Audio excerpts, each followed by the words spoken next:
Hey guys, this is Tammy Duncan with Epiphany Healing Arts, and what you are seeing is my labyrinth. And this is a labyrinth that I have created in my backyard, and it is a beautiful day today in Southern California. I haven't been able to walk the labyrinth in about a month or two, mostly because I'm a big wimp when it comes to weather. And you can see there's Mr. Cookie. He's like showing you the center of the labyrinth, which is a really important part. Anyways, and so it's been too cold for me. And so I've been waiting for this sunshiny day, and we hit 70+ degrees today. So I'm gonna walk the labyrinth, but I wanna show you a little bit about it as I go and kind of have you, and if you want, you can kind of tune in and virtually walk it with me. So when you, this labyrinth is 24 feet in diameter, and you can see I've got a little butterfly chair over there. You can't really see in the back, but you'll see when I go by it, there's a St. Francis fountain back there, and then also my little dolphin bench. But it's the Chartreuse Design, and this is based on the design from the Chartreuse Cathedral in France. And it has a lot of meaning and significance, and incorporated is a lot of different geometry, sacred geometry, numerology, and all of that quite honestly I can't explain. I'm more of a feeler and intuitive than necessarily a scientific type of person. So I know what I feel, I know what I sense and what I know, but do I know all the scientific details of how all of that? No, and I honestly don't really care. This is the center, and I actually hand-picked all of the rocks, all of the crystals that go around it. So this one right here is just in the entrance, and that has black tourmaline in it, and so I was just guided to kind of plunk that little stone right there. And these are Mexican river pebbles, river rocks. Right here is a black obsidian, which is, pretty big. It's nice and heavy. And then there's another with the black tourmaline, and then this one right here is an adventurine. Around it, these are actually chevron amethysts, and then there's a sodalite right there. And it looks, they're pretty hefty sized stones, bigger than my fist. This one here. And the concept was that this black tourmaline, as you enter into a labyrinth, it's like this this cleansing and this clearing that happens. And so as you begin to walk, it's almost like you're walking your journey, and then you're walking the path of letting go and leaving behind that which is no longer needed, that which you're done with, that which you've already learned the lesson for. Also clearing and cleansing as you go any negative energy or anything that is not in your highest good. So the labyrinth is not a maze, it's a specific path, and you walk it and you tune in as you're walking it. You can start by setting an intention if you like, but I like to just kind of walk and allow the flow to happen. So in this instance, like different things will come like right ahead of me. I'm seeing a rock out of place, and for some reason, I'd love to just kind of put and move it back in place. But what comes to me is like, yeah, you know what though? In life, sometimes there are these things in your way. And do you just put it back in its precious, beautiful place where you think it belongs? Or can you learn from it? And so things that you experience in the labyrinth can be metaphors and different teaching and learning things for you to learn too. So I really kind of tune in, and I'm actually going to step over that rock and just be like, you know what? I see you. Yeah, my mind wants to put you back in that little spot right there, but I'm actually going to go around you because it's okay that you're there. So the majority of the rocks, are Mexican pebble stones, like river rocks, but throughout, especially the perimeter, like for example, right here is an amethyst geode. This guy right here is a black obsidian. So I have different stones that are spaced throughout, and I just intuitively put them there. Just like, oh yes, you're going here, you're going there. I have connected with the stones to, you know, see which ones were aligned with the work that this labyrinth is. There's another amethyst. It's hard to see because I've got a shadow here. Here there's another, I think, sodalite, some different geodes. More black tourmaline. So there's all kinds that go around, and they have kind of told me exactly where they want to be. So you know, you just walk the sand, the dirt here is Palm Springs gold, and it was interesting because I was fiddling around with, you know, Cookie has is getting into my crystals again. I have crystals charging in the center, and he's playing with the little containers and has dumped the crystals. So thank you, Cookie. I'm sure there's something to learn from your crystal disruption there.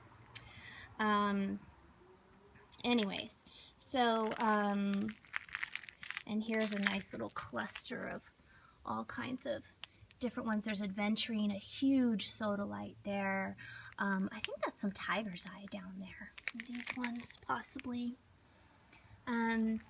And so, yeah, I did it myself with the help of this guy from my husband's work, Robert, who did a lot of the heavy lifting, especially the dirt scooping.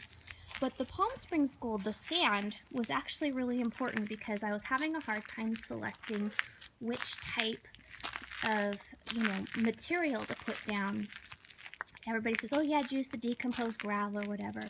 Then when I saw this Palm Springs gold, I don't know if you can see it on the camera, but in the sunlight, there's sparkles throughout. And when I saw the sparkles, it was this immediate, whoa, it's like a golden ray, like a yellow brick road that it creates.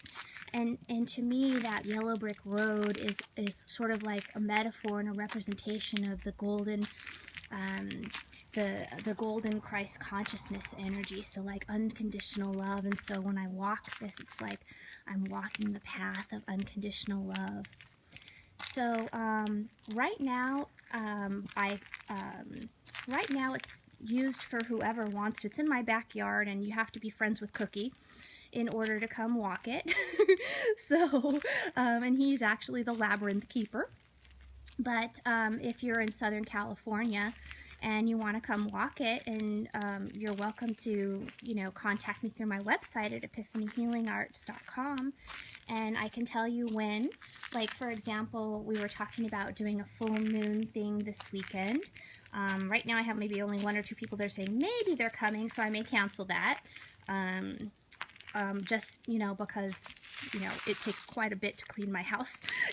So I want to be, you know, best use of my time. I guess this is the silliest thing to say. But anyways, but if we have a group that we are putting together, then I'd be happy to. We had an event here when we activated this labyrinth. So I was guided to... yeah, if you come out here from Texas, you know, let me know. I'm in the Inland Empire area of Southern California, so out about a half hour from Disneyland.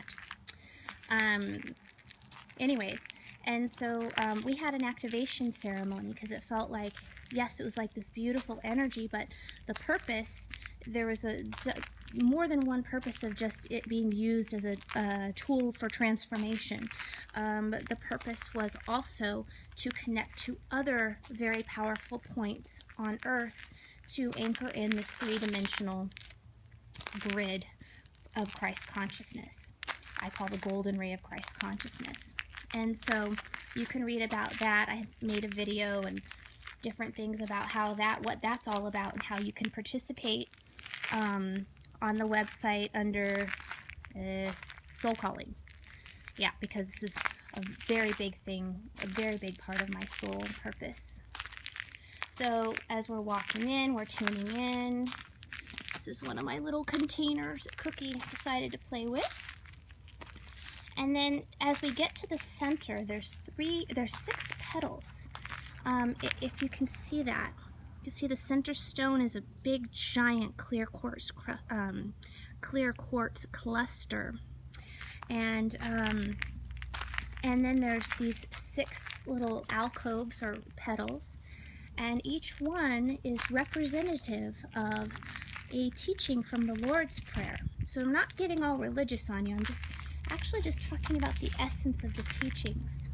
And so when we enter into this space, it's like holy ground. It really is.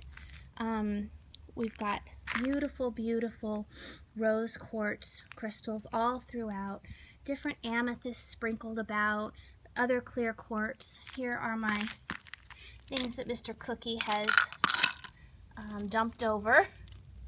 I charge crystals in the that's supposed to go there, in the Labyrinth for these crystal grid kits. This is a little pendant, a Merkaba pendant that I'm going to be wearing soon. Anywho, and so they need to stay in here for a certain period of time. Usually Cookie doesn't mess with it, but for some reason he is wanting to. So anyways, so when you enter into this like holy space right here, the very center, you can feel it. Like right now I almost feel a little bit loopy because the energy is really strong. And this center point is connected, and what I've seen sort of clairvoyantly is this amazing Merkaba that's like 80 to 90 feet in diameter around my yard, and then up about 20 or 30 feet also an octahedron structure, and then also going down into the core of the earth, and then connecting to different ley lines. And this particular labyrinth is connected to the Angel Valley Labyrinth in Sedona. And then we are pinpointing other areas that are kind of calling their name so that we can connect and activate as well. So when you enter in, then, oops, here's some of the missing crystals. Oh, there we go. When you go to this first petal, right here, this first petal represents faith. So when I come in here, then I tune into, you know, where am I at in my life with faith, with the concept of faith? Do I have to know everything and figure everything out, or can I just like trust, like let go and let God? And so I really kind of tune in with where I'm at in my whole entire being with that concept of faith. The next petal represents surrender. So that this it kind of connects to faith too, but this surrendering and just allowing the energy to flow where it needs to go, even if it may be hard sometimes or really easy sometimes. Not feeling like I have to go in and fix anything, knowing that everything is in its perfect divine order. Just the surrendering. The next petal is about abundance. And abundance, yes, that could mean money, but it also could be just the concept of allowing in information, allowing good things to come to you, allowing things to happen, allowing this ability to receive. Some of us have a hard time receiving. We're always trying to even the score. But when we can receive all the gifts and the things that we are meant to have, and to me, the next thing goes straight with the next thing, which is service, and that's our ability to give, yes, openly and lovingly to the universe, to other people, whether it be in the material way, or in love, or in emotion, and in support, or in your actions. But this ability to be in balance between your receiving, which is the abundance, and your giving, which is your service. And then the next thing is a really important, well, they're all important, but really important is forgiveness. And this is not just you're forgiving other people for things that you felt like were rough for you, or somebody had harmed you or done you wrong or something. This is self-forgiveness. I oftentimes, when I'm stuck and I feel like I've forgiven the situation, forgiven the person, when I get a little bit stuck in this forgiveness section, I realize that it's actually about me forgiving myself for holding on to it. Forgiving myself for any part of my energy that contributed towards the creation of that. So it's not just the forgiving of others, it's the forgiving of self. And then the last one right here is strength. This is not about, it could be, but it's not necessarily about your physical strength. It's about your strength as a vibrant, amazing soul living in this body, in this world. And when I tune into strength, when you tune into that strength, there's no victimhood that exists. It's self-responsibility for all of our part in everything. And when I tune into it and really feel what strength feels like, when I walk out of the rest of the labyrinth, it's like I feel like I'm 9 or 10 feet tall. It's so cool. Like I feel taller right now just tuning into the energy of strength. And I'm always asking myself, what can I do in my daily life, in my daily practice, in my daily interactions with people to live these six concepts to their fullest expression? And then we go, and then a lot of times I'll just go and put my hands right here in the center. There's some amethysts, I don't know if you can see, yeah, in that clear quartz that I've put in there. Some different things around. But this center area, you can kind of stand over it and feel it. It's like, wow. This, even our least sensitive people can feel this. When you drop into your heart, you can feel this, this unconditional love, this balance in all ways, this arrival of your soul's expression out into the world. Even if you don't know what you're supposed to be doing in life, you don't know, like, I don't know what my soul purpose is. Well, maybe your mind doesn't know, but every other part of you knows. So it's a matter of being able to be in a state of silence and allowing that abundance to come through. All of these things, actually. The surrender, not needing to know, even though you already know, and allowing just the knowledge to come to the forefront. And then that's why I named my healing practice Epiphany Healing Arts, because then you have reached a state of epiphany, you know, this aha moment of manifesting this knowledge. Now you've got it, and it's integrating, and then you can spread that gift out into the world. So you just take your time, and then when you feel complete with that, you go the same direction. You just reverse yourself out of the labyrinth. And it's not like, okay, I'm done. You're not done once you're in the center. You keep going, and you feel, and you tune in. And it's like you're walking in this new body, and in this new state of being. And now from this state, what do you feel, and what insights do you have about your life that you can learn and understand more? More of any adjustments that you need to make, more of anything that you need to do in order to, you know, live to your most vibrant self. So you just continue on. Sometimes I'm so happy when I'm coming out. It's a kind of a small little labyrinth here, but in larger labyrinths, like, I've been known to dance and sing and chant and hum and just be in this sort of joyful surrender and bliss, because you've just been infused with this unconditional loving energy. And it's not like it came to you. Yes, it came through you, but it also now has opened up pathways for you to not just be a receiver of it, but to be a generator of this unconditional love. And that's kind of the ultimate goal, is to be a generator. So anywho, if you have questions while I continue to walk out of this, there's another rock that's kind of out of place. So I'm going to tune into that. And so I need to move it? No, just allow. It's okay. Nature takes care of these things. I'll just step right over it. I see you. You could be something that could bug me and be in my way. Or I could just notice you and move on. I don't even technically really do much to, like, clean the labyrinth, because what I got was like, well, what happens in nature? Like, does somebody go around and go, oh yes, you have all these pretty rocks over here, we must hose them down? Well, no. Nature, the wind takes care of it, the rain takes care of it, and after it rains here in Southern California, my labyrinth is so beautiful. Now, I don't walk it because what I found out the last time, my daughter thought it would be fun to walk the labyrinth right after it had rained, so then I ended up with footprints all through the lab, like squishy between your toes kind of mud, and then it dried that way and became solid. So I left it for a while just to keep the joy of a child, she's 13, but the joy of a child's whimsy to do that. And then I got, all right, it's very lumpy and people are having a hard time walking it, so go ahead and fill it up.